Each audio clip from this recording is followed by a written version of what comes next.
ఇప్పుడు పేరెంట్స్ విల్లు రాయకుండా mother, father ఇద్దరు చనిపోతే అప్పుడు ఆ ప్రాపర్టీ అనేది ఎవరికి చెందుతుంది? లీగల్‌గా ఈ ప్రాబ్లమ్‌ని ఎలా ఫేస్ చేయాలని చెప్పి ఒక కామెంట్ చేశారు. అండ్ అదేవిధంగా ఇమ్మీడియేట్‌గా కాల్ కూడా చేశారు ఆయన మనకు మనం ప్రొజెక్ట్ చేసిన నంబర్‌కి. కాల్ చేసి కూడా ఆయన అడగడం చెప్పింది. బీయింగ్ అడ్వకేట్ మీరిచ్చే సజెషన్ ఏంటి సార్ ఆయనకి? ప్రతి ఒక్కరికి లీగల్ అవేర్నెస్ అందుకే కావాలి సార్.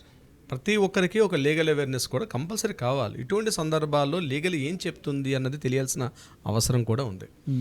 మీరు ఇప్పుడు వేసినటువంటి ఏదైతే ప్రశ్న ఉందో, ఈ క్వశ్చన్ ఏదైతే ఉందో, ఈ క్వశ్చన్లో క్లియర్గా మనకి హిందూ వారసత్వ హక్కు చట్టం అని హిందూ సక్సెషన్ యాక్ట్ అని చెప్పి 1956 అని ఒక యాక్ట్ ఉంది.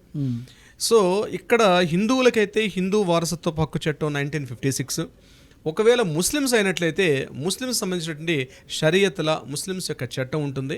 అది కాకుండా క్రిస్టియన్స్ ఇతరత్ర ఏదైనా కులాలు అయితే దానికి సంబంధించిన క్యాస్ట్ అయితే వాళ్ళకి క్రిస్టియన్స్ యాక్ట్ 1926 యాక్ట్ ప్రకారం ఎవరు తగ్గట్టుగా వాళ్ళకి ప్రాపర్టీని ఎలా డివిజన్ చేయాలి, ఆ ప్రాపర్టీ ముందు తరాలకి ఎలా పంపించాలి, ఎలా ఫార్వర్డ్ చేయాలనే ఉద్దేశం మీద క్లియర్గా మెన్షన్ చేయడం కూడా జరిగింది.